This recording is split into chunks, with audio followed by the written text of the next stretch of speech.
Hi, my name is Mark Ternan, and in today's video we're going to cover configuring the MarkTech Laser Putter 2.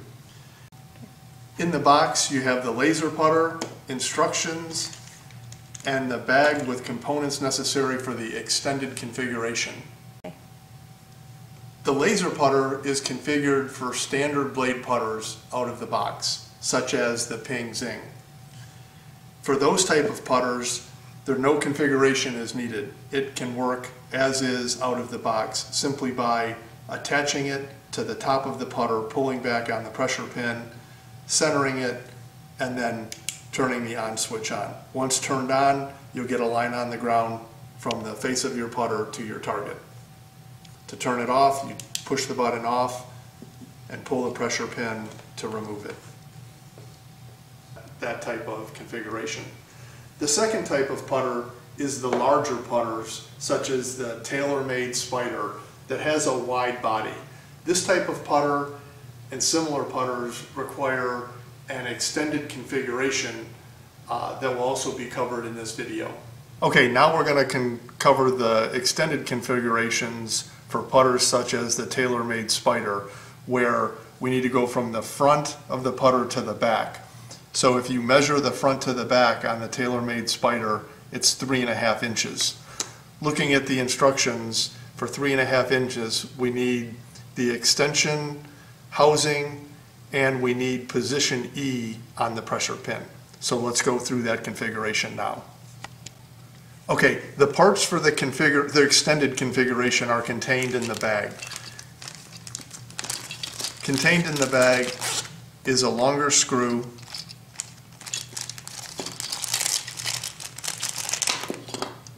the extension housing, the back for the extension housing, and the clip. The first step is to remove the front screw from the housing.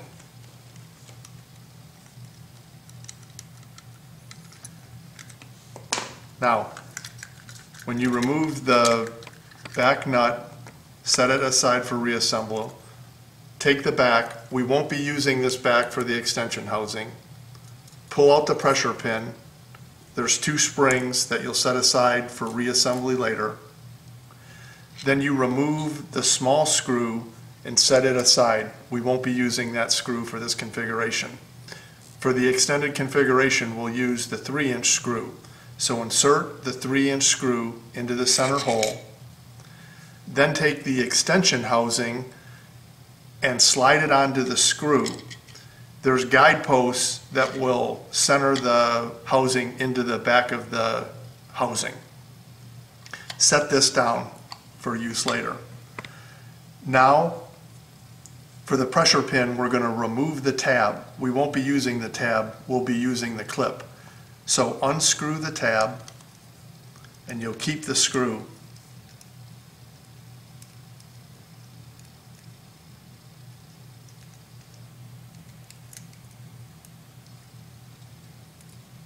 Okay, take the tab and set it off to the side. We won't be using the tab. The clip needs to go into position E. So there's A, B, C, D, E.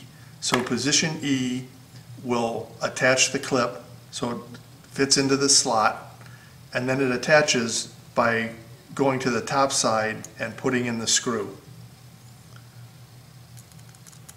Screw in the tab. Screw in the clip, and now the pressure pin is configured with the clip in position E for the TaylorMade Spider putter. Take the pressure pin and now place the pressure pin into the back of the extension housing, holding the screw in front. Then replace the 2 springs that were removed, 1 on each side. Then take the extension back, place it over the screw, pushing on the springs, and then take the nut and screw it onto the 3-inch screw. Once you have it started, you can go to the front and screw in the screw from the front. And you want to be looking at the alignment posts on both the interface between the extension and the housing and the back on the extension are sliding into place correctly. It should be flush. And again, you want to make it snug, you don't want to over tighten it.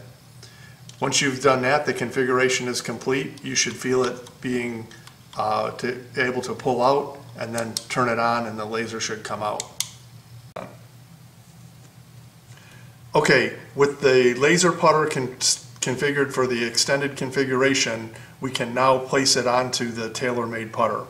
The best way to do it is to slip the clip onto the back and then pushing forward, slide the front post onto the front and then center it with your hands. Once it's on, you can turn it on and you can begin practicing putting. This is the most efficient way to take it on and off the putter. To take it off the putter, the best approach is to pull it off from the front and then slip it off the back. So the opposite of how you attached it, by slipping it on the back and pushing it on the front. That's the easiest way I found to attach and detach the laser putter. Okay, that concludes our video for today. If you need more support, please see our website, email us, or call our support organization, and I hope you enjoy the MarkTech laser putter.